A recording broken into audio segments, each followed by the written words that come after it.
श्रद्धेय डॉक्टर साहब का उद्बोधन सुनने का अवसर है। आप सबको ज्ञात है 2016 हमारा युवा क्रांति वर्ष रहा और इस 2017 के वर्ष को युवा क्रांति के विस्तार वर्ष के रूप में आयोजित किया जा रहा है। इस संपूर्ण योजना कहाँ से आई, इसका उद्देश्य क्या है, विस्तार वर्ष में हमारे क्या दायित्व हैं, जो कुछ कर लिया उसका एक विहंगावलोकन करें और आगे की ओर कदम बढ़ाएं। कुछ अनूठे और अद्भुत कार्यों को संपन्न करने की योजना संयोजना करें और चल पड़े संकल्प के साथ, तो निश्चय ही सफलता मिलेगी। भाइयों बहनों, परम पूज्य गुरुदेव के इस महान मंगलमयी योजना के जो प्रवक्ता हैं हमारे बीच में हमारे श्रद्धेय डॉक्टर साहब, पूज्यवर के वरद पुत्र हैं, वरिष्ठ शिष्य हैं, हमारे बड़े भाइयों के साथ संगबद्ध होकर के निरंतर इस मंगलमयी योजना में नवीन नवीन बातों को खोजते, विचार करते, आगे बढ़ाते रहते हैं। हम सब के प्रमुख के रूप में, अभिभावक के रूप में वंदनीया जी के साथ मिलकर सबको स्नेह बांटते हैं, हम सबका निरंतर मार्गदर्शन करते हैं। इस देव संस्कृति दिग्विजयी अभियान में एक योद्धा के समान निरंतर एक विश्व प्रवक्ता बनकर परिवज्जा करते हैं। पूज्यवर के विचारों को वैज्ञानिक दृष्टि रखते हुए अध्यात्म को कैसे आगे बढ़ाया जाए, इस बात का कौशल उनके जीवन में परम पूज्य गुरुदेव ने भरा है। और एक अनूठी बात यह है कि पूज्यवर ने उन्हें वरदान दिया है लेखन का, अपनी कलम दी थी अपने हाथ से और कहा था इस परंपरा को आप आगे बढ़ाना। सो वो देव संस्कृति विश्वविद्यालय और हमारी इस जो हमारी मासिक पत्रिका है अखंड ज्योति, दोनों दायित्वों को बड़ी कुशलता से संभाल रहे हैं। गुरुवर के सपनों के विश्वविद्यालय को धरती पर उतारने, नालंदा और तक्षशिला जैसा शिक्षा का तंत्र खड़ा करने, इन सब में निरंतर उनका चिंतन मनन शोध का कार्य चल रहा है। ब्रह्मवर्चस्व जैसे शोध संस्थान में जो पूज्य गुरुवर की अपेक्षाएं थीं, उसका विस्तार करते हुए आज देव संस्कृति विश्वविद्यालय का शोध केंद्र दिखाई देता है। शताधिक 100 से भी अधिक शोध ग्रंथों के मार्गदर्शक के रूप में आपने एक बहुत ही महत्वपूर्ण भूमिका निभाकर भारतीय संस्कृति के सूत्रों को वैज्ञानिक आधार प्रदान किया है। भाइयों बहनों, सच पूछें तो परम पूज्य गुरुदेव की यह मंगलमयी योजना विश्वव्यापी बने, युग निर्माण का क्रम संपन्न हो, इसके लिए अनेक अनूठे कार्यक्रम और योजनाएं बनानी पड़ती हैं। सो यहाँ पर शांति कुंज में श्रद्धेय डॉक्टर साहब, हमारे सभी वरिष्ठ भाई साहब जो मंच पर विराजमान हैं, शोभायमान हैं, इनके साथ परामर्श करके नई नई योजनाएं लाते हैं। और हमें यूँ लगता है जब विचार करते हैं तो मानो कोई स्वर्ग से, कोई हिमालय से योजना उनके मानस पर उतर रही है और वो योजना हम सब भाई बहनों के लिए कार्य करने के लिए प्रस्तुत कर दी जाती है। ऐसे हम सब के अभिभावक हमारे बड़े भाई साहब श्रद्धेय डॉक्टर साहब को मैं आप सब की ओर से जोरदार करतल ध्वनि से आमंत्रित करता हूँ। युवा क्रांति वर्ष का विस्तार वर्ष, इस पर भाई साहब का उद्बोधन हम सुनते हैं। श्रद्धेय डॉक्टर साहब।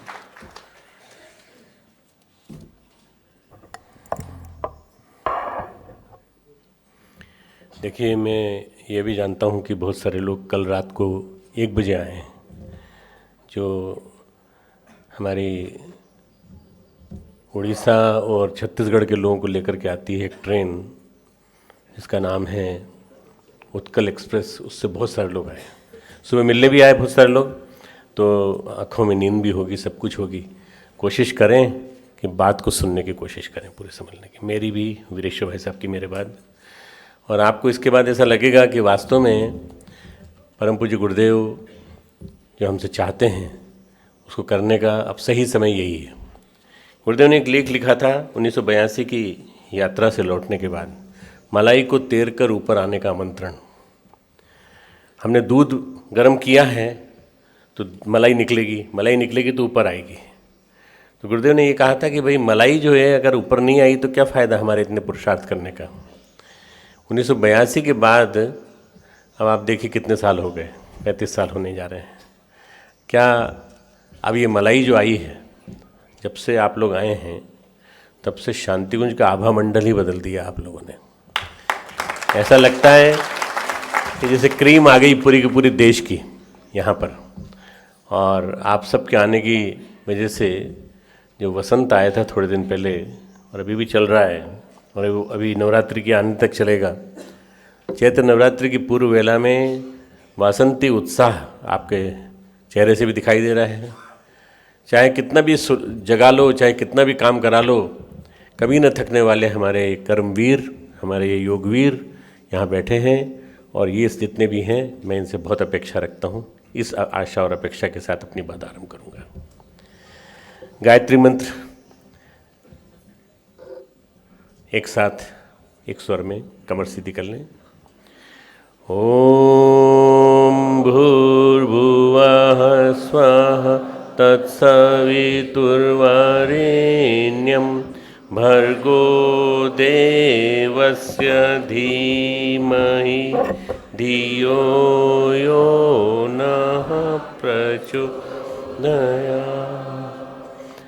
ओम गुरुर्ब्रह्मा गुरुर्विष्णु गुरुरेव महेश्वरः गुरुः साक्षात् परब्रह्म तस्मै श्री गुरुवे नमः। अखंडमंडलाकारं व्याप्तं येन चराचरं तत्पदं दर्शितं येन तस्मै श्री गुरुवे नमः। मातृवत् लालयित्री च पितृवत् मार्गदर्शिका नमोस्तु गुरुसत्तायै श्रद्धा प्रज्ञायुता च श्रद्धा प्रज्ञायुता च। मंच पर विराजमान हमारे सभी आदरणीय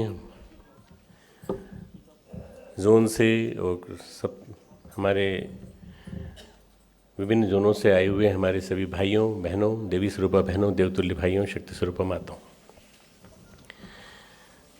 ये जो थोड़े दिन पहले आपने 1 महीने, 1.5 महीने, 2 महीने तक चला मंथन, राष्ट्रीय मंथन जो मोदी जी ने चलाया, वो आपने देखा।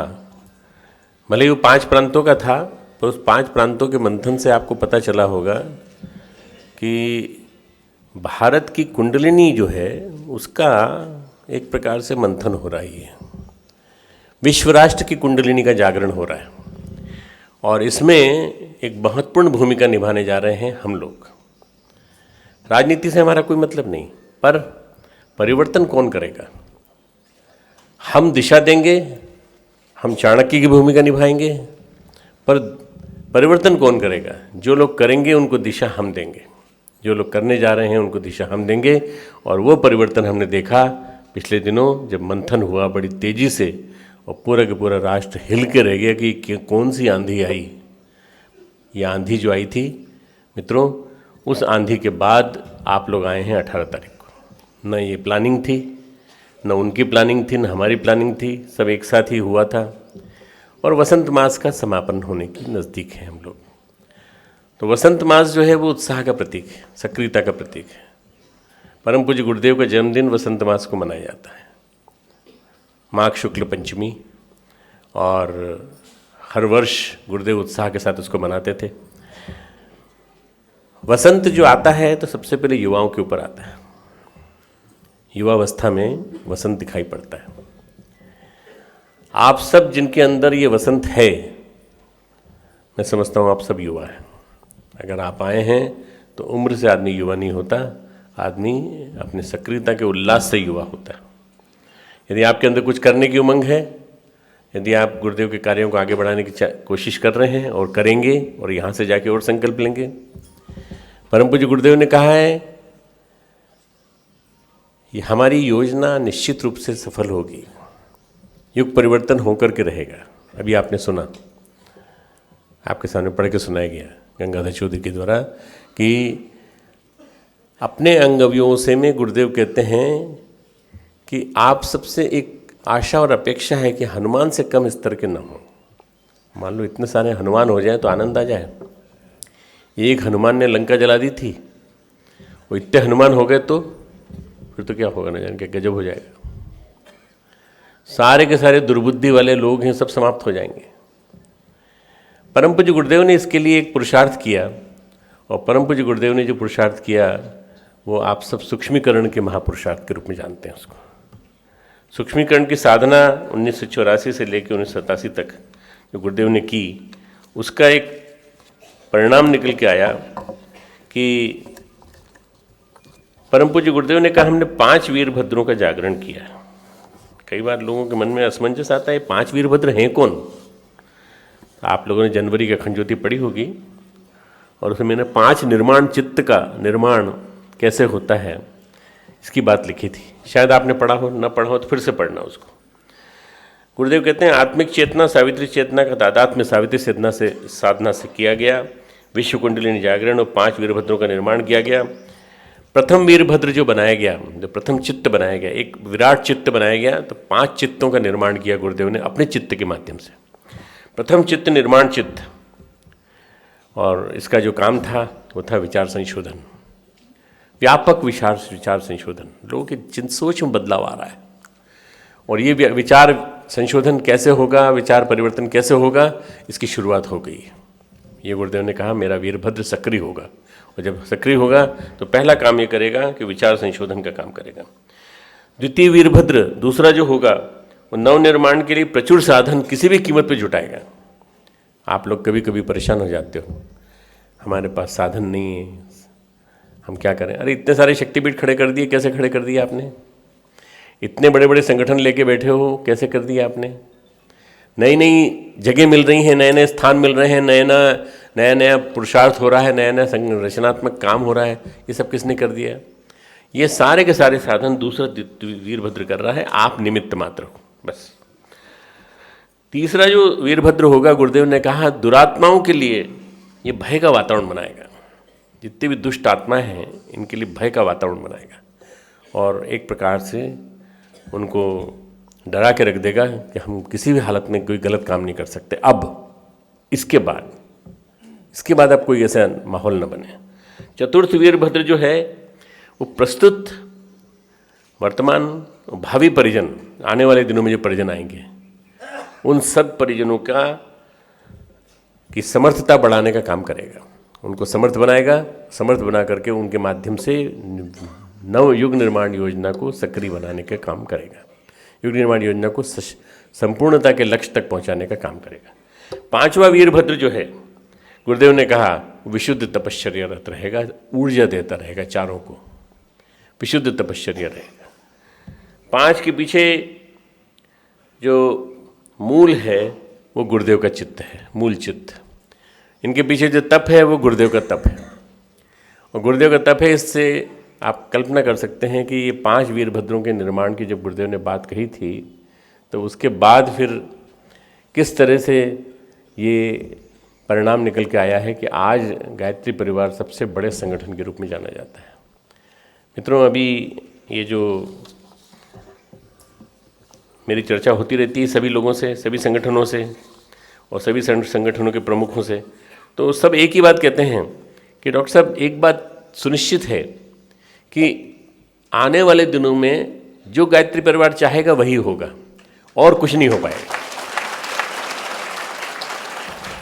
जो एकमात्र संगठन है जो धार्मिकता के पाखंडी दंभ से मुक्त है और जो राजनीति से परे है और जिसको किसी तरह की कोई चाह नहीं है हम लोगों से, शासन से, वो अगर कोई एक संगठन है तो वो गायत्री परिवार है। तो ये पहचान बनना अपने आप में बहुत बड़ी बात है। ये हम लोगों की पहचान बनी है और इससे हमको अपने आप पे गौरव होना चाहिए, और इसी गौरव को बनाए रखने के लिए प्रयासरत रहना चाहिए। कभी कभी हमारे मन में छोटी छोटी बातें आने लगती हैं कि भाई साहब वो मुख्यमंत्री से कह दीजिएगा, प्रधानमंत्री जी से कह दीजिएगा, उनसे, अरे उनसे क्या कह दीजिएगा, वो 5 वीरभद्र बैठे ना, वो कर रहे हैं काम, आपको चिंता कर रहे हैं, वो सब काम करेंगे, सबका दिमाग ठीक करेंगे। आप तो केवल अपने गुरुदेव से कहिए बस, और कुछ नहीं। अपनी इस उपासना में अपने गुरुदेव से कहिए कि गुरुदेव ये काम होना है, बस हो जाएगा, हो जाएगा। आप ही बन जाओगे सिद्ध पुरुष अगर आप ये बात को समझ गए कि हम किसी से कहलवाएं उसके बजाय हम वैसा वातावरण बनाएं और हम परम पूज्य गुरुदेव तक अपनी बात पहुंचा दें। तो मित्रों, ये जो मैंने लिखा है ये जनवरी अखंड ज्योति का 17वां पेज है, जनवरी अखंड ज्योति का 17वां पेज। इसको आप पढ़ना जरूर, पढ़ लोगे तो आपको पूरा पढ़ने के बाद पता चलेगा एक विराट चित्त क्या होता है। चित्त बहुत बड़ी चीज़ होती है मित्रों, इसीलिए भगवान पतंजलि ने योग चित्तवृत्ति निरोध, योग का मतलब चित्त की वृत्ति का निरोध, नियंत्रण। चित्त की वृत्ति को जो बदल दे, संशोधन कर दे, चित्त ही हम लेकर आते हैं, चित्त ही लेकर के जाते हैं। पिछले जन्म से हम इस जन्म में आए हैं, तो पिछले जन्म के सारे सारे प्रारब्ध वगैरह से हम लेकर के आए हैं, संचित लेकर के जो आए हैं वो सारा चित्त में लेकर के आए हैं। एकमात्र एक पॉकेट बुक है, अगर कोई है, जिसको आप ब्लैक बॉक्स कह सकते हो, जो प्लेन में होता है, जिसको आप कह सकते हो कि मेमोरी पॉकेट, वो आप लेकर आए हो, जिसमें आपके सब कुछ संकलित हैं, वो है चित्त। इस चित्त का संशोधन ही हमारा लक्ष्य होना चाहिए। हर साधना का लक्ष्य एक ही होता है।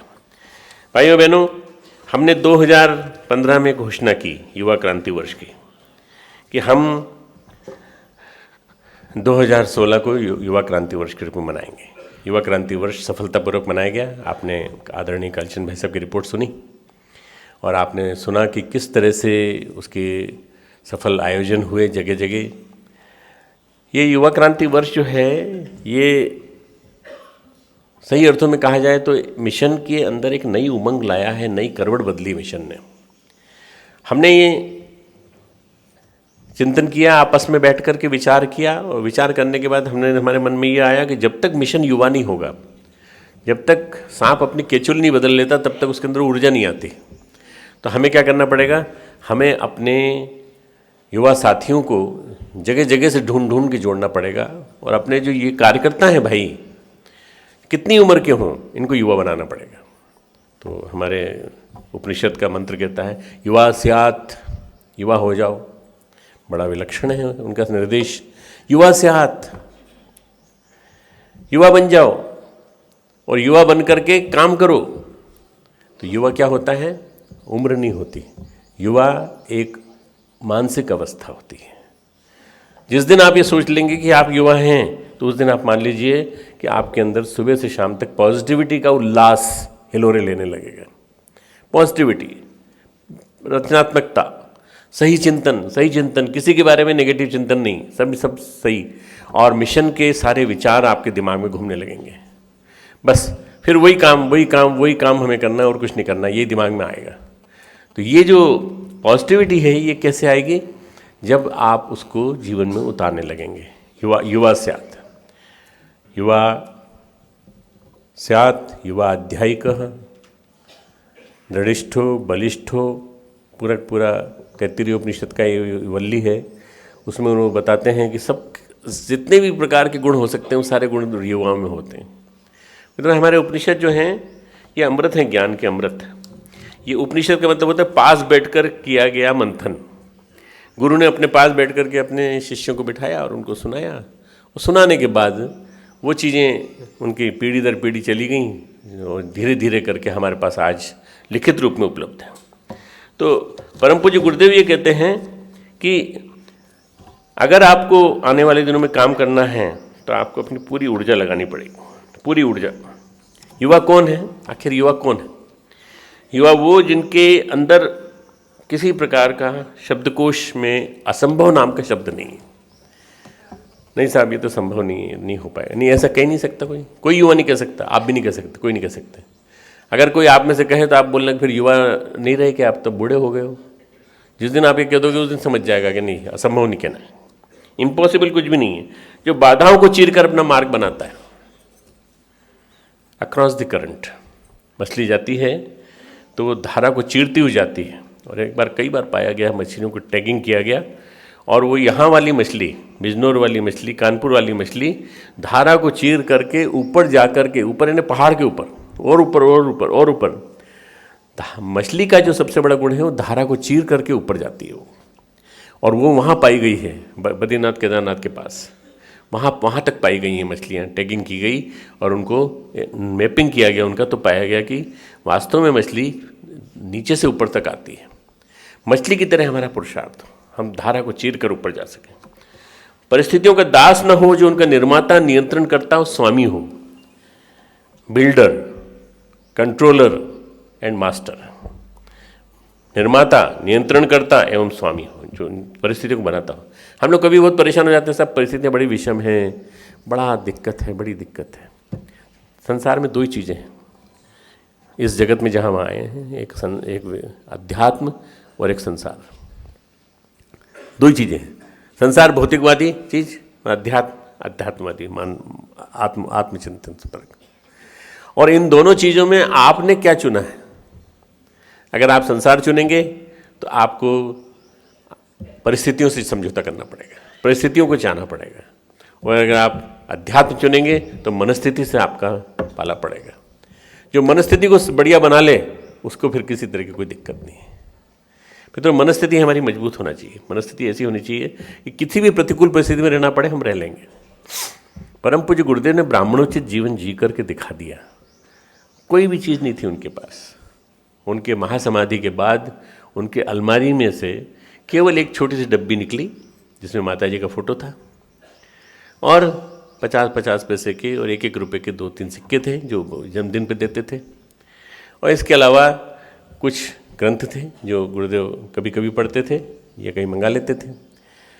एक धोती, एक कुर्ता एक्स्ट्रा, बस खादी के। मित्रों, एक उदाहरण सुनाना चाहता हूँ, प्रसंग आया इसलिए। कश्मीर किसी ज़माने में काशी का रोल निभाता था।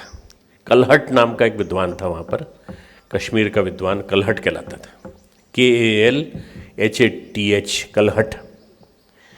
और ये कलहट जो था, इससे परामर्श करने के लिए काशी के विद्वान आते थे, बहुत सारे लोग आते थे। आज भी ये स्थिति है कि काशी के विद्वानों ने जिस चीज़ पर स्टाम्प लगा दिया उसको फिर वो कोई आदमी टोक नहीं सकता। वो स्थिति किसी ज़माने में कश्मीर की थी, उस कश्मीर की जिसको आतंकवाद ने इस सीमा तक पहुंचा दिया है कि वहाँ हमें प्रयास करना पड़ रहा है कि किसी भी तरह से कश्मीर बच जाए, हमारा बच जाए। वो कश्मीर हमारा था, हमारा है, हमारा रहेगा। और उसी को रहने के लिए हम सबको मिलजुल करके संकल्प करना पड़ेगा कि ऐसे कलहट के कश्मीर को बचना चाहिए। कौन सा कलहट? कलहट जो था वो एक सिंपल सा, एक दो झोपड़ी में रहने वाला विद्वान था। चिंतन करता था, मंथन करता था, ग्रंथ लिखता था और उसके लिखे हुए ग्रंथों को सारा विश्व पढ़ता था। कि एक बार कुछ विद्वान लोग आए, पूरे विश्व के सेलेक्टेड विद्वान, भारत के भी विद्वान थे उसमें, सब मिलने गए। तो उन्होंने देखा चटाई पे बैठा हुआ था, सामने एक आधी चटाई थी वो उनके लिए बिछा दी। सब कुछ देखा उन्होंने कि पानी पीने के लिए एक मटका रखा हुआ है बस, एक कुल्हड़ रखा हुआ है बस, और कुछ नहीं। बैठने के लिए कोई सोफ़ा नहीं। आज कहीं जाओ किसी के यहाँ तो कितना सामान मिलता है, कुछ भी नहीं। और इतना यहाँ का राजा कैसा है, इसके यहाँ के राजा को विद्वान की परख नहीं है। तो विद्वान राजा से मिलने गए, राजा आपको विद्वान की परख नहीं है, आप कलहट आपके यहाँ के सबसे बड़े विद्वान हैं, पूरे भारत के, पूरे विश्व के सबसे बड़े विद्वान हैं। इस समय इस काल में कोई भी नहीं उनके जैसा, और आपने उनको सुविधा साधन नहीं दिए। बोले महाराज ट्राई किया था, बहुत कोशिश की थी, पर वो नहीं लेते, वो स्वीकार नहीं करते, बहुत नाराज होते हैं हम पे। बोले अच्छा चलिए हम कोशिश करते हैं, आप पहुंचाने की कोशिश तो करिए, आप सामान तो पहुंचाइए पहले। तो 3-4 तखत, 3-4 कुर्सियाँ, खाने पीने का सामान, ये सब पहुंचने लगा और कलहट किया। ये लोग जब ब्राह्मण लोग वहाँ पहुँचे, कलहट किया विद्वान लोग, तो उन्होंने कलहट देखा, कलहट सामान समेट रहे हैं अपना। बोले क्यों? बोले यहाँ का राजा अभिमानी हो गया है, अहंकारी हो गया है। वो समझता है कि हम सामान वगैरह जो है उसकी चाह रखते हैं, उसने हमारे पास सामान भिजवाना चालू कर दिया, हम यहाँ नहीं रहेंगे, हम किसी दूसरे राज्य में जाएंगे। हद होती है। हम तो आपके लिए प्रयास करके आए, आप लोगों ने गलत प्रयास किया। हम ब्राह्मण हैं, और ब्राह्मण उसी साधन में रहेगा जिस साधन इसको मिल सकते हैं, और उसी साधन में रह करके हम काम करेंगे। आपने ये काम क्यों किया? आपने जाकर राजा को क्यों प्रेरित किया? सारे के सारे विद्वान लज्जा से सिर झुकाए खड़े थे। उन्होंने कहा कि महाराज आप पहले, सबसे पहले ये वचन वापस ले लीजिए, कश्मीर छोड़ के चले जाएंगे।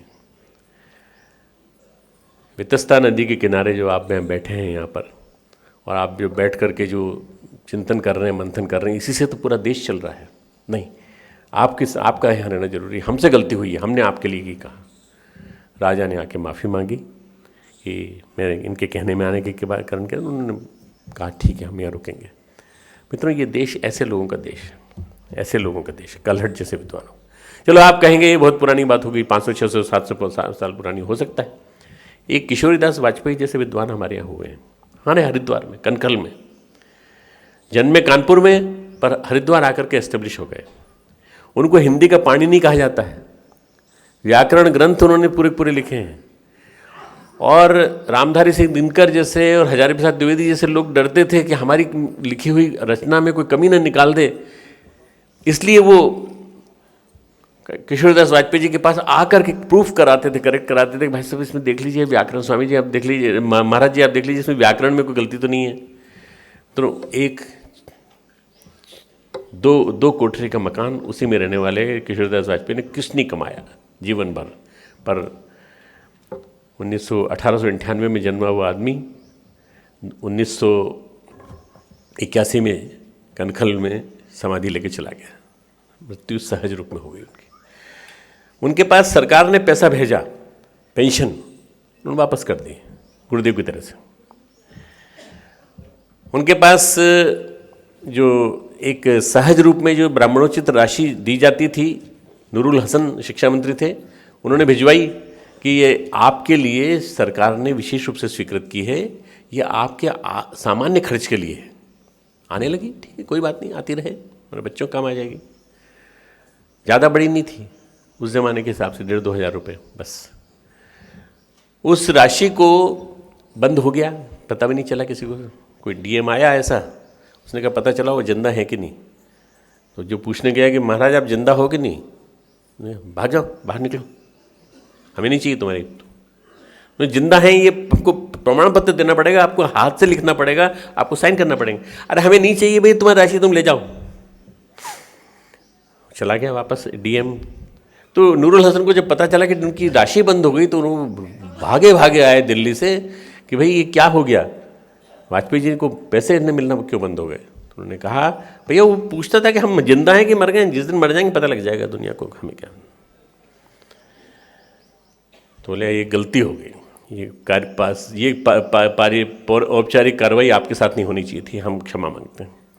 पैर जोड़ करके, हाथ पैर जोड़ के क्षमा मांगी, और क्षमा मांगने के बाद उन्होंने कहा कि अब आप जो है आपको अनवरत चलती रहेगी, जब तक आप हैं तब तक चलती रहेगी, और आपके बाद भी आपके बच्चों को चलती रहेगी। तब से बराबर क्रम चलता रहा। 1981 में उन्होंने शरीर छोड़ दिया, पर वो एक आदर्श छोड़ गए उदाहरण कि साहित्यकार को कैसा होना चाहिए, ब्राह्मण को कैसा होना चाहिए, कैसा चिंतन होना चाहिए, कैसा जीवन शैली होनी चाहिए। मित्रों ये परम पूज्य गुरुदेव हमारे लिए छोड़ गए उदाहरण कि परिस्थितियों का दास नहीं बनना है हमको मनस्थिति के माध्यम से अपनी परिस्थितियां स्वयं बनानी है। जो भाग्य नहीं अपने कर्म पर विश्वास रखता है, जो उमंग उत्साह जोश में जीता है, और जो स्वयं सब कुछ करके गौरव अनुभव करता है, विश्व में कुछ अनूठा और नया करना चाहता है, वो युवा होता है। ऐसे युवा की परम पूज्य गुरुदेव बातचीत करते हैं, और ऐसे युवाओं के माध्यम से हम लोगों ने एक सप्त क्रांति अभियान सोचा कि वृक्ष युवा जागृति अभियान, युवाओं को जागरण की वेला में जोड़ा जाए, नए युवाओं को, युवा जोड़ो अभियान, नए युवा जोड़ो अभियान। बहुत सारे नए युवा जुड़े हैं, मेरे पास पूरे संकल्प हैं सारे के सारे। वृक्ष गंगा अभियान, वृक्ष इतने ज़्यादा लगाए जाएं कि हज़ारों लाखों वृक्ष लगा दिए जाएंगे। हम लोग करीब 50 लाख से ज़्यादा वृक्ष लगा चुके हैं, और 1 करोड़ वृक्ष इस साल पूरे करेंगे, उसके बाद अगले साल फिर 1 करोड़ वृक्ष पूरे करेंगे। 2 करोड़ वृक्षों का निर्माण लगाने का संकल्प इस गायत्री परिवार ने किया है अपने तरुणों के माध्यम से, युवाओं के माध्यम से। और मित्रों ये संकल्प कोई बहुत बड़ा नहीं है, छोटा है। अगर हम चाहें तो इससे भी ज़्यादा बड़ा संकल्प पूरा कर सकते हैं। हमारे कुछ युवा ऐसे हैं, कलकत्ता का एक युवा है जो कि हर रविवार लोगों को छुट्टी के दिन होता है, पर हर रविवार लगातार वो वृक्षारोपण चला रहा है, और कम से कम 100 150 वृक्ष लगाता है, और 251 का वृक्षारोपण उसने विश्वविद्यालय में किया, 300वां उसने कलकत्ता में किया। अब आने वाले समय में वो चाहता है 1000 तक मैं पहुँचूँ, 1000 के लक्ष्य तक पहुँचूँ, 1000 रविवार, 1000 वृक्षारोपण। ऐसे अगर संकल्पित लोग निकल आएंगे तो कितना बड़ा काम होगा। ये जो पर्यावरण है इसी से बदलेगा। श्री राम स्मृति उपवन लगेंगे, और इसी के माध्यम से पर्यावरण संरक्षण होगा। ग्राम तीर्थ योजना, गांव की गोद में, हमें मित्रों गांव की गोद में जाना है, गांव की गोद में जाके ग्राम तीर्थ योजना को साकार करना है। जितने गांव जिंदा रहेंगे उतना सब कुछ सुधरेगा। आज वर्तमान में आज शपथ लेने वाले हैं मोदी जी के साथ बैठ कर के त्रिवेंद्र सिंह रावत, हमारे उत्तराखंड के मुख्यमंत्री, मनोनीत मुख्यमंत्री। आज दिन में 2 बजे उनकी शपथ है। उनसे मेरी बहुत लंबी बात हुई थी, वो मिलने भी आए थे, और मुझे 2-3 बार वो मिले कई कार्यक्रमों में। उन्होंने कहा डॉक्टर साहब मेरा सपना है कि ये गाँव उजड़ रहे हैं पूरे पहाड़ में, सब लोग भाग रहे हैं वहाँ से, घर खाली पड़े हैं, घरों में ताले तो लगे हैं परंतु कुछ भी नहीं है अंदर। तो मैं इन गाँवों को आबाद करना चाहता हूँ। मैंने कहा आप अकेले कैसे करेंगे? बोले नहीं, तंत्र बना रहा हूँ। उन्होंने व्यवस्था बनाई, कार्यकर्ताओं को खड़ा किया। और आरएसएस से जुड़ा हुआ आदमी है ये, करीब करीब पिछले लगभग 40 साल से जुड़ा है। 19 साल की उम्र में जुड़ गया था, आज 60 साल का है। और एक मन में संकल्प है उसके कि मैं कुछ करके दिखाना चाहता हूँ। मैं सोचता हूँ कि ग्राम तीर्थ योजना साकार होगी तो उत्तराखंड का भी कायाकल्प होगा।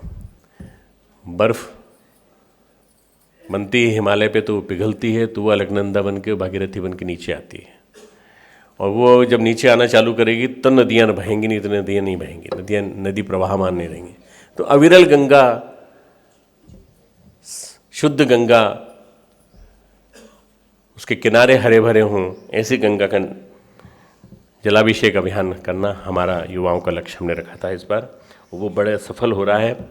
लेफ्ट और राइट दोनों तटों पे काम किया गया है। और इसकी जल स्रोत की शुद्धि संरक्षण हेतु सामूहिक पुरुषार्थ हम लोगों ने किया है और ये बहुत सफलतापूर्वक संपन्न हो रहा है। अब हमने 2525 किलोमीटर लंबी गंगा जो यहाँ से जाती है, गौमुख से जाती है और गंगा सागर में जाके मिलती है, इसके दोनों तटों पर काम करने का काम चालू कर दिया। करीब 2 साल से 2.5 साल से काम कर रहे थे हम लोग। इस एक वर्ष में, युवा क्रांति वर्ष में 2016 में बहुत सक्रिय हुआ है। 2017 में उसको और सक्रियता का स्वरूप दे रहे हैं। इसके साथ साथ बाल संस्कार शाला अभियान, हमारी जो बहनें बैठी हैं यहाँ पे, इनके ऊपर एक बहुत बड़ी जिम्मेदारी हम दे रहे हैं कि आपको बाल संस्कार शालाओं को सक्रिय कराना है। भोजन बन जाता है, उसके बाद दिन में 2 बजे के बाद क्या काम करते हो आप लोग बताओ? एकता कपूर का सीरियल तो नहीं देखते हो? विशेष रूप से सारी चैनल उसी सीरियल को 2 बजे से लेकर 5 बजे तक केवल आप लोगों के लिए दिखाती हैं। सारी गंदगी होती है उसमें, न देखो न देखने दो किसी को। जो देखता हो उसके यहाँ जाके हल्ला मचाओ और जाकर के कहो कि भाई ये काम करने के लिए इतना सारा पड़ा है। बाल संस्कार शाला आप अच्छी तरह चला सकती हैं। बाल संस्कार शाला आपकी जिम्मेदारी है। आप अगर चाहें तो बाल संस्कार शाला एक नहीं, एक महिला, एक बहन हमारी 10-10, 20-20 चला सकती है। वो भोपाल में हमारी एक शाखा है बरखेड़ा, वहाँ पर 80 बाल संस्कार शालाएँ चलती हैं एक बहन के द्वारा। आप क्यों नहीं कर सकते? दिल्ली जैसे शहर में, बेंगलोर जैसे शहर में, हैदराबाद जैसे शहर में, भोपाल जैसे शहर में, इन सब में बाल संस्कार शालाएँ क्यों नहीं चल सकती? बाल संस्कार शालाओं से नए कार्यकर्ता मिलेंगे। भविष्य के वर्तमान कार्यकर्ता तो पीढ़ी धीरे धीरे करके समाप्त होती चली जा रही है। आपको नए कार्यकर्ता तैयार करना है। बाल संस्कार शाला अभियान ये हमारा महत्वपूर्ण कार्यक्रम है। व्यसन मुक्ति, कुरीतिन्मूलन आंदोलन, आओ गणे संस्कारवान पीढ़ी और हमारा साधना आंदोलन, ये हमारी जो महत्वपूर्ण चीज़ें हैं वो हैं जिसको हमें युवा क्रांति वर्ष में करना है।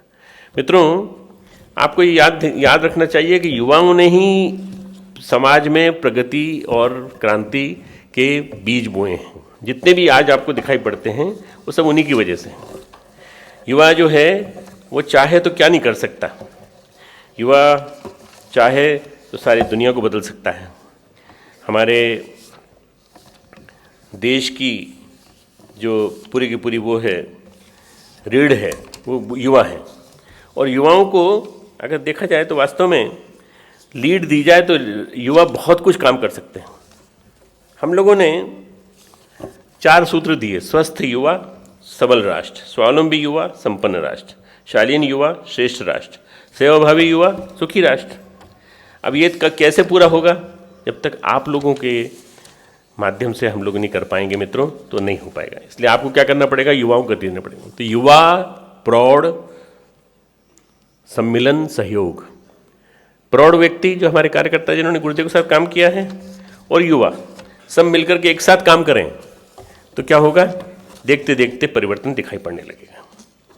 मित्रों, अगर देखें आप तो युवाओं की जो पीढ़ी है वो शुरू से लेकर अभी तक अगर आप देखें तो युवाओं ने ही काम किए हैं मेनली। अगर आप देखें, मैं उदाहरण देना चाहता हूँ कुछ आपके सामने, थोड़े से उदाहरण दूंगा। उदाहरण तो बहुत सारे हैं पर आप समझें कि युवाओं ने किस तरह से परिवर्तन की प्रक्रिया को गतिशील किया। वामदेव सामश्रवा ये युवा थे, ऋषि। सत्यकाम और सुकेता ये ऋषि थे और इन दोनों ने ऋषि पुत्र थे। इन लोगों ने सुसंस्कारों के माध्यम से जन जन के बीच में युवा क्रांति को आगे बढ़ाया। कार्तवीर्य का अंत युवा परशुराम ने किया था। और युवा परशुराम वो थे जो भीष्म के भी गुरु थे, कर्ण के भी गुरु थे, परंतु उन्होंने अपने अवतारी स्वरूप कुछ बनाए रखकर पूरा के पूरा काम युवा शक्ति का करके दिखाया। महर्षि अगस्त्य जिन्होंने कि आर्य संस्कृति की रक्षा की दस्युओं से आक्रांत भारतवर्ष की, वो उन्होंने की थी। पांडिचेरी जो आज है वो कहा जाता था वेदपुरी, और अगस्त्य ऋषि उसी स्थान पे आश्रम बनाया हुआ था। उसको पार करके नहीं आ पाते थे रावण के दूत। भगवान राम के ज़माने में महर्षि अगस्त्य ने बहुत बड़ी भूमिका निभाई। उन्होंने अपने शौर्य से विंध्यगिरि को झुकने के लिए विवश कर दिया। युवा विश्वरथ राजा थे और यही विश्वामित्र बने, और इन्हीं विश्वामित्र ने फिर भगवान राम और भगवान लक्ष्मण, राम और लक्ष्मण दोनों को बला अतिबला सिखाई और गायत्री महाविद्या इन्होंने ला करके दिखा दी। श्री राम ने अपना अभियान युवावस्था में किया था। तो इनमें से किसी भी व्यक्ति का नाम आप बता दीजिएगा कि युवावस्था में इन्होंने नहीं किया हो। श्री राम ने अपना अभियान युवावस्था में चालू किया, और जब वो पढ़ के ही आए थे गुरुकुल से, तो विश्वामित्र ने मांग लिया इन दोनों को। तो दशरथ बड़े परेशान, कैसे मेरे नाबाल से बालक, अब भोले भाले बालक कैसे जाएंगे जंगल। तब उन्होंने कहा कि नहीं, इनको आपको समाज के लिए, राष्ट्र के लिए निकालना पड़ेगा। आज हम आपसे मांगते हैं कि आप विश्वामित्र बन के जगह जाइए और युवाओं को मांग के लाइए। 2 बच्चे जिनके हैं उनमें से एक बच्चा हमें चाहिए। सबसे पहले आप अपना एक कार्यकर्ता अपना दीजिए, अपना बेटा दीजिए, और फिर उसके बाद दूसरे बच्चों के लिए बोले। आपको अधिकार तभी मिलेगा जब आप पहले अपना बच्चा निकालेंगे। आपका बच्चा निकलने को तैयार हो तो आप दूसरे बच्चे को बोल सकते हैं कि हाँ भाई तुम निकलो समाज के लिए, ठीक है। एक तो आप निकलिए, दूसरा आपका बेटा निकले या आपका दामाद निकले। देव परिवार बनाइए अपना, 2 में से कोई एक निकालिए और उसके बाद आप मांग के लाइए। विश्वामित्र की तरह से मांग के लाइए। राम लक्ष्मण मांग के लाए थे। राम लक्ष्मण चले गए और ताड़का सुबाहु मारीची को मारा, और उसके बाद उन्होंने रावण के वध की पूरी पृष्ठभूमि बनाई। मित्रों, प्रहलाद किशोर अवस्था में थे। प्रहलाद ने, आपको मालूम है कि अपने पिता हिरण्यकश्यप को चुनौती दी थी, और सारा का सारा जो उनकी क्रूरता का अंत, उसकी क्रूरता का अंत नरसिंह भगवान के माध्यम से उसने करवाया था। इसी होली के दिन हम देखते हैं उसको, नरसिंह अवतार का पूजन करते हैं हम लोग। कुटिल कुकर्मी कंस के विरोध में जन विहार रचने वाले कृष्ण बलराम किशोर ही थे। कृष्ण का अवतारी अंश तो दिखने लग गया था, परंतु इसके बावजूद भी कृष्ण और बलराम दोनों ने मिलकर के पूरा एक समूचा आधार बनाया, जिसकी परिणति महाभारत के अंत में हुई पूरी। महर्षि व्यास युवावस्था में ही उन्होंने अनास्था और अज्ञान से पीड़ित समाज को ज्ञान दिया। उनकी पत्नी वाटिका और व्यास ने अपने शिष्य अथर्वण, दध्यंग अथर्वण की प्रेरणा से 4 वेद रचे। उसके बाद उन्होंने सारे ग्रंथ लिखे, और वेद व्यास ने ही एक प्रकार से महाभारत की पृष्ठभूमि बनाई। पूरी महाभारत उन्होंने लिखा। श्रीमद् भगवद गीता इसी का अंग है, श्रीमद् महाभारत का।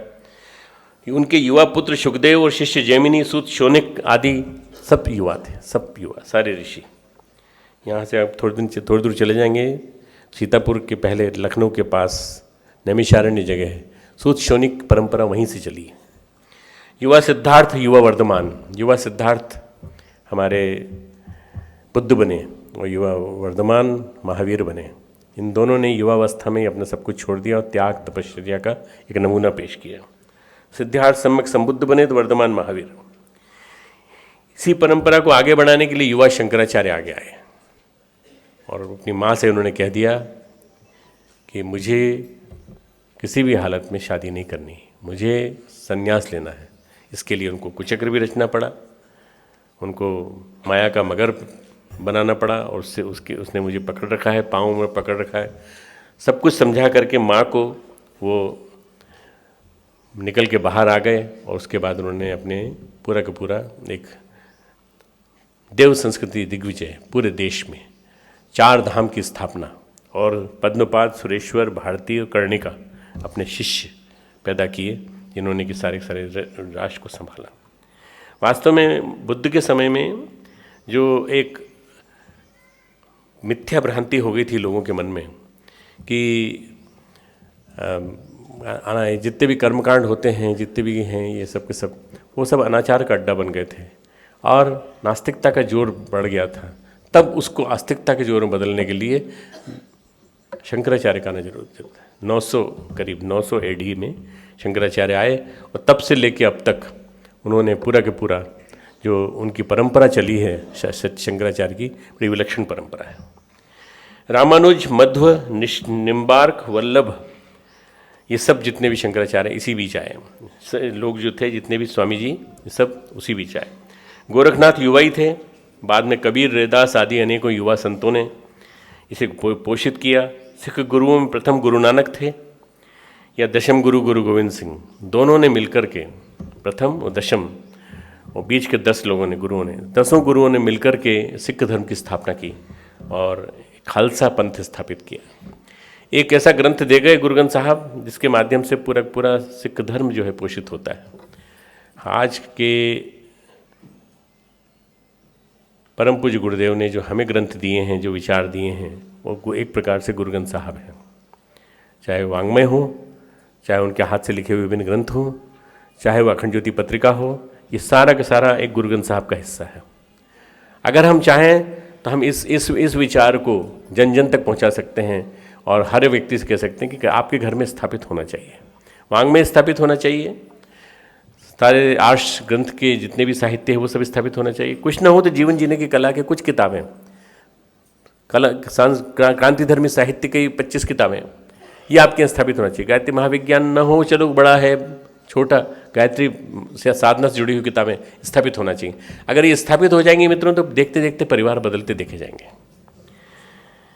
देश का स्वाधीन होने का इतिहास इससे भी बड़ा है। 1857 में जो क्रांति हुई थी मित्रों, उससे पहले क्या हुआ था, ये फरवरी मार्च की अखंड ज्योति में मैंने एक लेख लिखा है, उसको देखना आप, कि एक प्रकार से क्रांतिकारियों का इतिहास है पूरा का पूरा। वो क्रांतिकारियों का इतिहास कैसे 1857 की क्रांति की पृष्ठभूमि बनी, और 1857 की पृष्ठभूमि बनी तो उसमें फिर लक्ष्मीबाई, तात्या टोपे और उसके साथ साथ मंगल पांडे, इन सब का आना, और लक्ष्मीबाई की जो सहेली थी, 2 झलकारी उनकी सहेली थी, सुंदर मुंदर, जोही, मोतीबाई, जिसने नित्यांगनाएं, क्रांति की वीरांगनाएं बनी।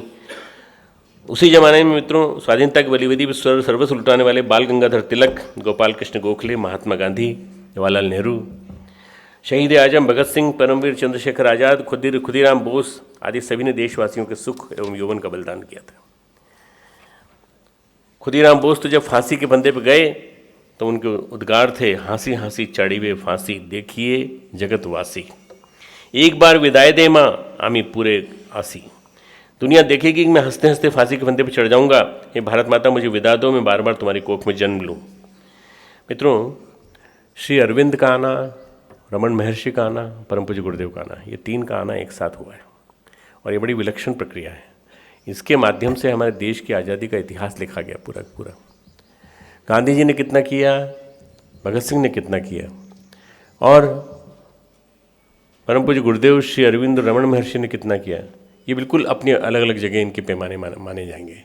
एक ने क्रांतिकारी पुरुषार्थ किया तो परम पूज्य गुरुदेव ने तपस्या परक एक वातावरण बनाया, तपस्या परक माहौल बनाया, पूरे देश का माहौल बदला, देखते देखते परिवर्तन दिखा देने लगे, देखते वातावरण बदला और आज़ादी के लिए एक पृष्ठभूमि बनी।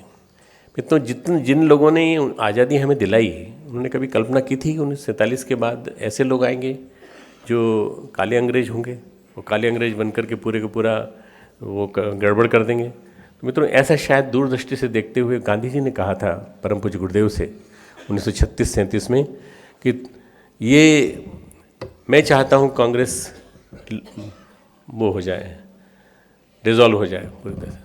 चलो, वो जो चाहते थे वो अब हो गया कांग्रेस का। कायाकल्प होते हैं। उस ज़माने में तो नहीं हो पाया, पर दुर्गति करके, देश की दुर्गति करके किया है। परंतु अब जो है, उन्होंने परम पूज्य गुरुदेव से कहा, मैं तुमसे चाहता हूँ कि तुम भारत की सांस्कृतिक आध्यात्मिक विरासत को जिंदा रखो, और तुम चाहो तो इसको कर सकते हो। परम पूज्य गुरुदेव ने पूरे विश्वास के साथ जो अपने गुरु को आश्वासन दिया था, वही अपने राजनीतिक गुरु को आश्वासन दिया, और उसके बाद उन्होंने उस आश्वासन को पूरा करते हुए युग निर्माण योजना खड़ी कर दी। और मित्रों, उसी युग निर्माण योजना का विस्तार है विचार क्रांति, और विचार क्रांति के साथ साथ चल रहा है युवा क्रांति वर्ष। 2016 की वसंत पंचमी से 2017 की वसंत पंचमी तक हम लोग इसको चला रहे हैं, और इसमें जो हमारे महत्वपूर्ण आंदोलन हैं, उसमें सबसे बड़ी बात जो आपको सोचनी पड़ेगी कि हमारे सारे जितने भी आंदोलन हैं, उनको गति देना है हमको, और गति देना है। इसके साथ साथ हमको युवा क्रांति वर्ष की कार्य योजना को क्रियान्वित करना है। हम लोगों ने विस्तार वर्ष में जो संकल्प लिए हैं, शुरुआत कर दी थी 12 जनवरी को, वसंत पंचमी की। 12 जनवरी राष्ट्रीय युवा दिवस मनाया जाता है, 2000 स्थानों पर संपन्न हुआ। अगले साल युवा दिवस 12 जनवरी का कम से कम 20,000 स्थानों पर संपन्न होना चाहिए। आप लोगों को संकल्प लेके जाना चाहिए। हम अपने ज़िले में अलग अलग स्थानों पर संपन्न कराएंगे युवा दिवस। और युवा दिवस का मतलब होता है विवेकानंद को याद करना। विवेकानंद ने जो इतनी बड़ी बड़ी बात कही थी, उसको घर घर तक पहुंचाने का प्रयास करना, कि अपने विचारों को इतना पोषित करो, इतना स्ट्रांग बनाओ कि तुम देश की आज़ादी बनाए रखो, देश आज़ाद रहे, देश हमारा संपन्न हो, देश सशक्त हो। इसके लिए आपको 12 जनवरी उनके जन्मदिन के दिन राष्ट्रीय युवा दिवस मनाना है। 12 मार्च अश्लीलता दहन दिवस, 12 मार्च हम लोगों ने मनाया इस साल अश्लीलता दहन दिवस, होली का दिन था। अश्लीलता को जलाया, और अश्लीलता को जलाने के साथ साथ हमने पूरे देश में इस आंदोलन को संपन्न कराया। इस साल हम 2 मई को समग्र जल स्रोत शुद्धि अभियान, गंगा के सभी घाटों पर महास्वच्छता अभियान चालू करेंगे। जितने भी गंगा के घाट, नर्मदा के घाट, और जितने भी नदियां हैं, सरोवर हैं, उन सब की सफाई होगी। और सफाई करके हम एक माहौल बनाएंगे कि हर एक व्यक्ति को, भारत के हर नागरिक को इसका भागीदार बनना चाहिए। 21 से 28 जून व्यसन मुक्ति एवं योग सप्ताह। आपको मालूम है 21 जून को हमारे प्रधानमंत्री योग डे मनाते हैं, योग दिवस मनाते हैं। पहली साल दिल्ली में मनाया गया, दूसरे साल चंडीगढ़ में मनाया गया, अब तीसरे साल शायद जयपुर में मनाने का मन है इस साल उनका, तो उसमें हमारी भागीदारी रहेगी। उसके अलावा हम अपने अपने स्थानों पे योग दिवस मनाएंगे सब लोग 21 जून को। 21 जून एक्चुअली क्या है कि चूँकि मोदी जी ने कह दिया है इसलिए हम मना रहे हैं, पर योग दिवस तो हमारा रोज़ मनता है। हम लोग प्रज्ञा योग तो रोज़ करते हैं ना, एकमात्र 21 जून को तो नहीं करते, हम लोग रोज़ ही करते हैं। तो हमारा योग जो है वो लोगों के बीच में पहुँचे, इसके लिए प्रतिदिन शिक्षण, प्रतिदिन प्रशिक्षण ये चलना चाहिए।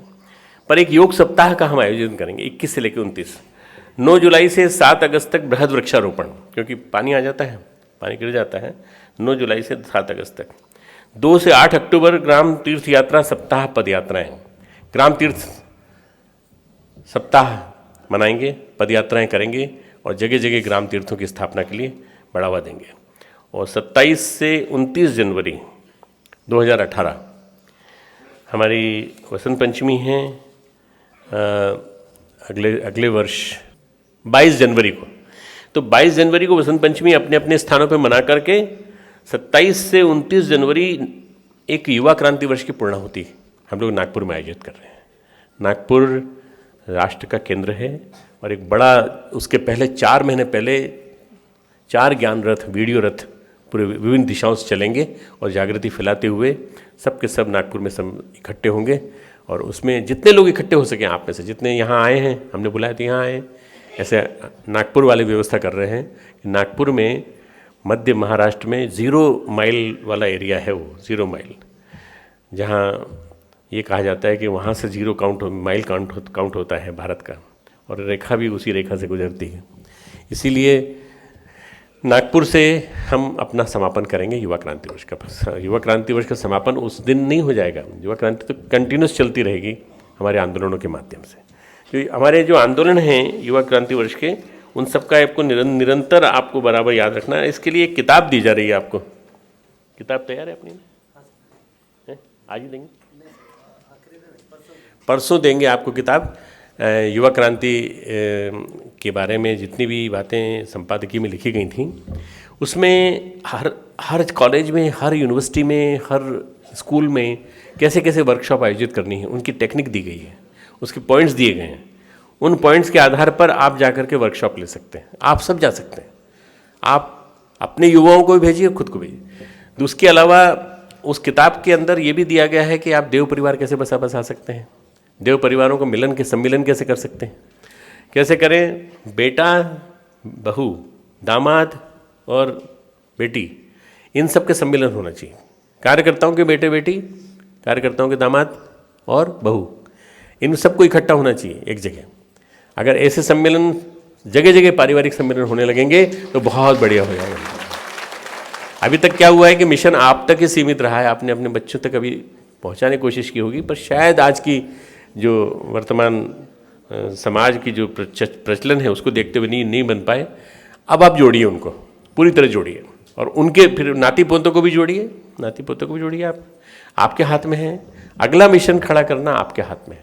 वो तभी खड़ा हो पाएगा जब आप लोगों के अंदर मन में उमंग होगी, उत्साह होगा, और ये होगा कि हमारा परिवार पूरा के पूरा गुरुदेव के लिए समर्पित होना चाहिए। कई परिवार ऐसे हैं, गायत्री परिवार में कई ऐसे परिवार ऐसे हैं जिनके पूरे परिवार समर्पित हैं, बेटा भी, बहू भी, दामाद भी, सब। परंतु अब जो नहीं है वो भी हो जाए, जुड़ जाए, ऐसा आपको करना है। मित्रों, ये जो मिशन है, ये मिशन कई तरह के कार्यक्रम करता है। युवा उत्कर्ष कार्यक्रम करता है, ये स्मृति उपवन बनाता है, वृक्षारोपण करता है, युवा मंडलों का गठन करता है। हम डिवाइन वर्कशॉप्स आयोजित करते हैं, दिव्यता जागरण की कार्यशाला आयोजित करते हैं। हम प्रवासी युवाओं का संविधान चाहते हैं। महाराष्ट्र के युवा नज़दीक के मध्य प्रदेश के बेल्ट में जाएं, मध्य प्रदेश के युवा नज़दीक के महाराष्ट्र के बेल्ट में जाएं, मध्य प्रदेश के दक्षिण मध्य प्रदेश के, उत्तर मध्य प्रदेश के युवा राजस्थान में जाएं और उत्तर प्रदेश में जाएं। ऐसे प्रवासी युवा हमें ज़्यादा चाहिए। 15 दिन का, 20 दिन का, जितने दिन का संविधान आप दे सकें उतने दिन का संविधान दीजिए। तो संवैधानी, युवा संवैधानी हमें चाहिए। कितने ग्रामों को आप आदर्श ग्राम बनाएंगे, कितनी जगह पे जल स्रोतों की स्वच्छता करेंगे। अगर जल स्वच्छ नहीं हुआ तो मित्रों, बीमारियों से ही हम लोग पूरे समाप्त हो जाएंगे। जल, वाटरबॉर्न डिजीज़ जो हैं सबसे ज़्यादा है हमारे देश में, वाटरबॉर्न डिजीज़ सबसे ज़्यादा है। और आपको मालूम है कि हमारे देश में आरओ की क्रांति आई है, आरओ, रिवर्स ऑस्मोसिस, है ना। अगर ये आरओ बनते चले गए तो मित्रों पानी पीने को नहीं बचेगा, और आरओ जन जन को नहीं दे सकते आप, बहुत कॉस्टली चीज़ है। तो क्या करेंगे, आपको जल स्रोत को ही स्वच्छ बनाना पड़ेगा, जल स्रोत को ही स्वच्छ बनाना पड़ेगा। जल स्रोत को स्वच्छ बनाने का अभियान कौन सा है? युवा क्रांति का अभियान। आप स्कूल कॉलेजों में व्यसन मुक्ति अभियान चलाएंगे, आप युग प्रवक्ताओं को ढूंढेंगे और युग प्रवक्ता का शिविर आयोजित करेंगे। युग प्रवक्ताओं से कहेंगे कि इन विषयों पे आपको बोलना है। इसके अलावा आप बाल संस्कार शालाएँ, मान लिया आप लोगों ने सबने, बाल संस्कार शालाएँ चलाएंगी, बहनें सब चलाएंगी, ठीक। आप नए युवाओं को मिशन से जोड़ेंगे, आपको नए युवाओं को मिशन से जोड़ना है।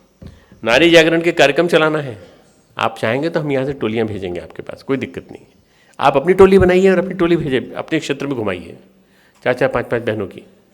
और इसके अलावा जो मैंने आपको सामने कहा भी पारिवारिक युवा सम्मेलन, वो कराइए आप। होली महापर्व पर, हर होली महापर्व पर अश्लीलता निवारण कार्यक्रम दिवस। 11 मई पर कितने स्थानों पर व्यसन मुक्ति के कार्यक्रम करेंगे, ये आपको तय करना है। 31 मई पर कितने स्थानों व्यसन मुक्ति कार्यक्रम करेंगे। इस साल हम 31 मई को हम चाहते हैं कि व्यसन मुक्ति कार्यक्रम हो, और व्यसन मुक्ति कार्यक्रम के माध्यम से लोगों से शपथ ली जाए कि हम इन व्यसनों को छोड़ते हैं। 21 जून पर योग दिवस के कार्यक्रम, गुरु पूर्णिमा पर्व पर वृक्षों का आरोपण, और 20 सितंबर वंदनीय माता जी का जन्म दिवस 2016 में हमने स्वच्छता कार्यक्रम किए थे। अब आपको करना है कि हमें विस्तार वर्ष में इस स्थान पर इस डेट में क्या क्या कार्यक्रम करना है। इस साल के कुछ प्रस्तावित कार्यक्रम हैं 2017 के, जो आप देख लें। मिशन में नए रक्त का संचार हो, नए रक्त को लेके आइए, नए युवाओं को लेके आइए, और युवा शक्ति को आगे लाइए, जिम्मेदारी सौंपिए, जवाबदेह बनाइए। उनको जिम्मेदारी देंगे तो जिम्मेदारी देने के बाद निभाएंगे उसको। वृद्ध तरुण योग बनाएं, वरिष्ठों का अनुभव और युवाओं की ऊर्जाओं का समन्वय होगा तो दोनों मिलकर, कई काम वरिष्ठ बुजुर्ग नहीं कर पाते, कई काम पीठ का दर्द, घुटनों का दर्द और दुनिया भर की तकलीफों की वजह से नहीं कर पाते आप, तो आप युवकों से कराइए, आप दिशा दीजिए, मार्गदर्शन दीजिए और साधन दीजिए। कुंडली मार के बैठे हैं अपने अपने शक्तिपीठों पे, तो निकालिए पैसा, तरुणों को दीजिए, युवाओं को दीजिए, उनको काम करने को दीजिए, उनको जरूरत पड़े तो उनको दीजिए। आप देखिए कि काम करने के लिए आप ये मत सोचिए कि सबके सब बेईमान हैं, सब अच्छे हैं, अगर आपकी दृष्टि अच्छी है तो। अगर आप काम करने के लिए देंगे उनको और एक पारदर्शिता का दृष्टि रखेंगे तो बन जाएगा। मित्रों, इस साल हम लोगों ने 5,000 से ज़्यादा डिवाइन वर्कशॉप, 300 से ज़्यादा पारिवारिक युवा सम्मेलन, 10,000 से ज़्यादा शिक्षण संस्थाओं में व्यसन मुक्ति के कार्यक्रम, युवा उत्कर्ष शिविरों का आयोजन, कन्या कौशल आयोजन एक बहुत सुंदर आयोजन होता है। इस साल हम शिरडी में कर रहे हैं अभी एक। अगर ऐसी जरूरत पड़ी, ऐसा लगा कि ऐसी इच्छा है, तो मित्रों हम फिर हर प्रांत में एक एक कन्या कौशल आयोजन कर देंगे। कन्या कौशल शिविर हो जाएगा, तो कुशलता क्या क्या होती है, ये सब चीज़ों के प्रशिक्षण यहाँ से आने वाली भाई बहनें देंगी आपको।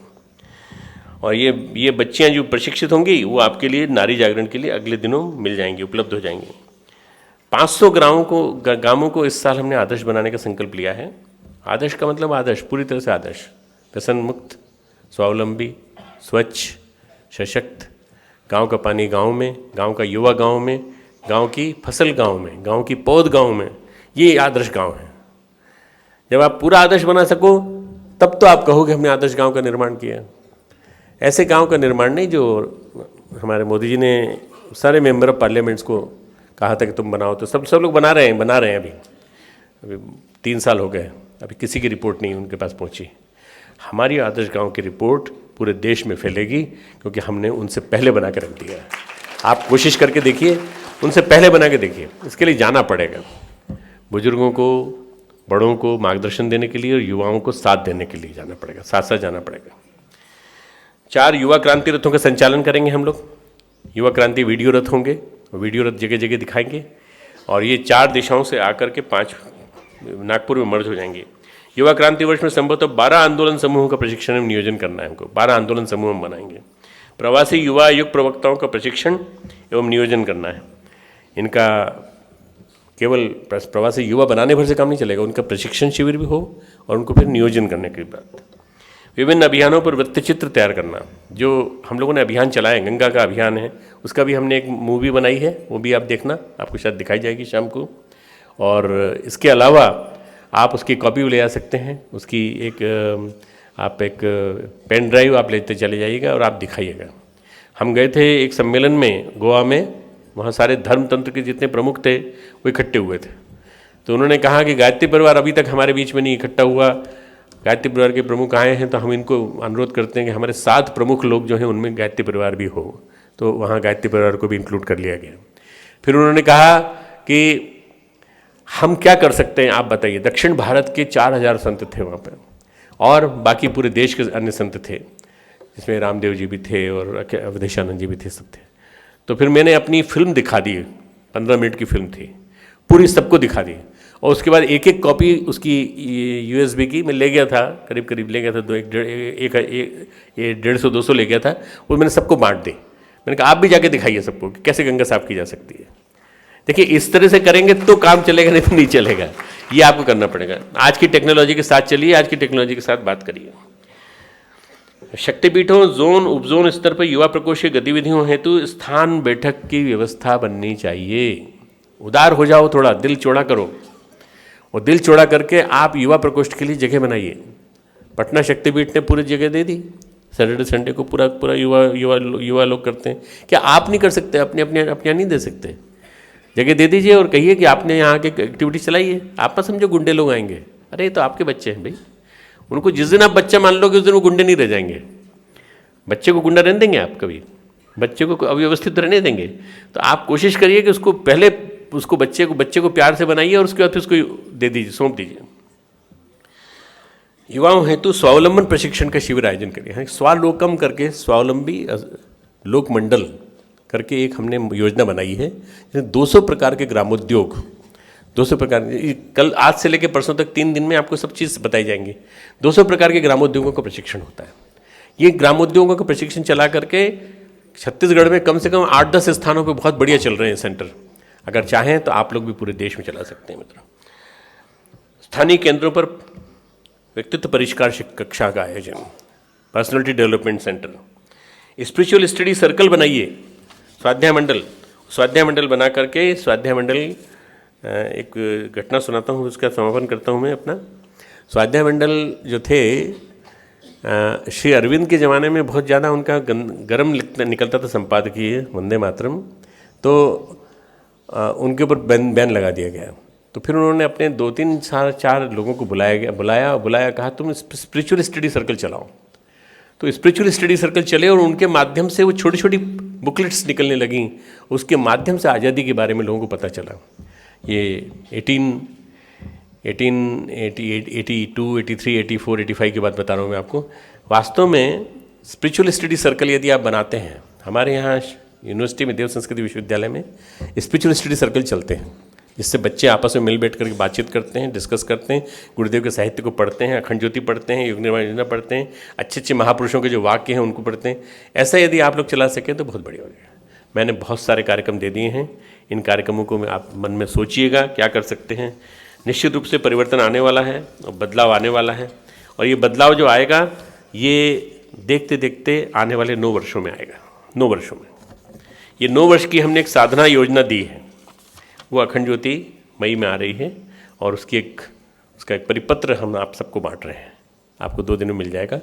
उस परिपत्र को लेके जाना, उसमें हमने उपासना, साधना, आराधना प्रधान कार्यक्रम दिए हैं। उपासना के अंतर्गत मंत्र जप, गायत्री चालीसा का पाठ, मंत्र लेखन। साधना के अंतर्गत युवा क्रांति दी है हमने, और आराधना के अंतर्गत हमने समाज सेवा के विभिन्न प्रोजेक्ट दिए हैं। इन सब को आप पढ़िएगा। 9 साल का कार्यक्रम है, पर उसकी पहले 3 साल की रूपरेखा बना दी है।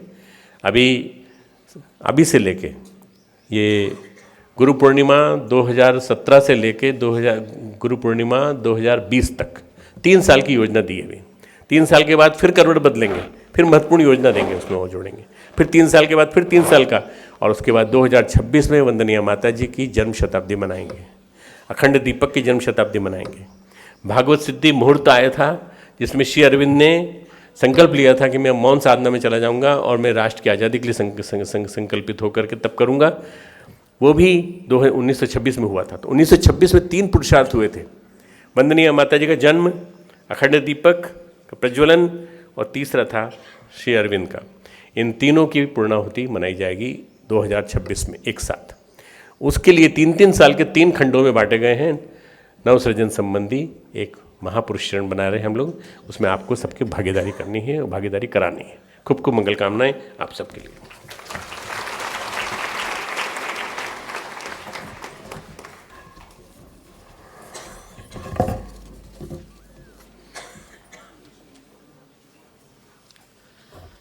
बोलिए परम पूज्य सद्गुरुदेव की। तो भाइयों, ये थी विस्तार से संपूर्ण कार्य योजना विस्तार वर्ष की, कि हमारे दायित्व क्या हों, क्या क्या काम करने होंगे। बहुत ही महत्वपूर्ण बिंदुओं की ओर श्रद्धेय डॉक्टर साहब ने हम सबको प्रेरणा और मार्गदर्शन दिया है। विमोचन का क्रम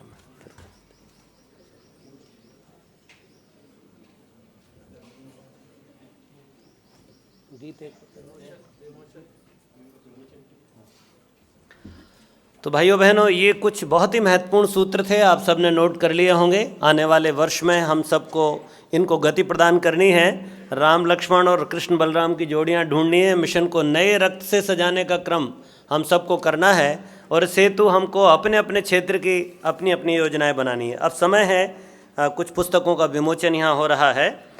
सबसे पहले तेलुगु भाषा की 20 पुस्तकें हैं। मैं हमारे भाई से निवेदन करता हूँ, श्रद्धेय डॉक्टर साहब और हमारे श्रद्धेय उपाध्याय जी भाई साहब मिलकर के इन पुस्तकों का विमोचन करेंगे। ये पुस्तकें हैं, तेलुगु भाषा की 20 पुस्तकें हैं।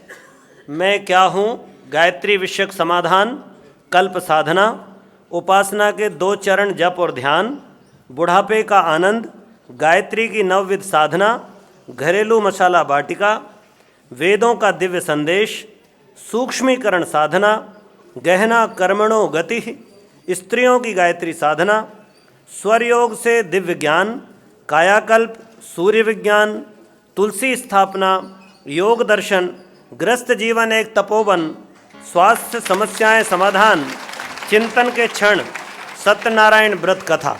ये 20 पुस्तकों का विमोचन श्रद्धेय डॉक्टर साहब कर रहे हैं। और अगले विमोचन के लिए मैं जो पुस्तक है भाई हमारे नित्यानंद जी आनंद गुजरात से उन्होंने लिखी है, उनके प्रतिनिधि मयूर भट्ट जी को, राव जी को यहाँ आमंत्रित करता हूँ। एक पुस्तक है शक्ति स्वरूपा स्नेह सरिला माता जी। इस पुस्तक का विमोचन भी श्रद्धेय डॉक्टर साहब करने जा रहे हैं।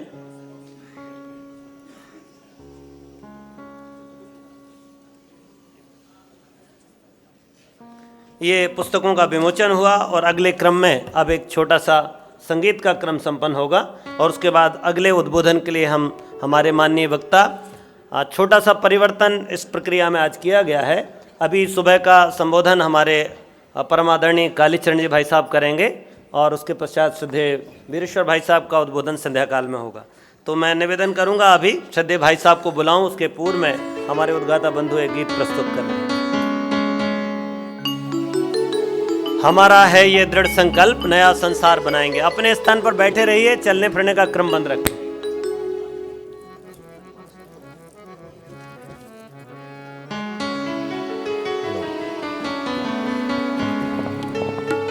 आइए हम सबके बीच से श्रद्धेय डॉक्टर साहब विदा ले रहे हैं। सब भाई बहन गुरु सत्ता को उनके साथ मिलकर प्रणाम करें। विराट सत्ता को आइए हाथ जोड़ करके नमन वंदन करते हैं। ओम नमोस्तवनन्ताय सहस्रमूर्तये सहस्रपादाक्षिशिरोरुभावे सहस्रनाम्ने पुरुषाय शाश्वते सहस्रकोटियुगधारिणे नमः।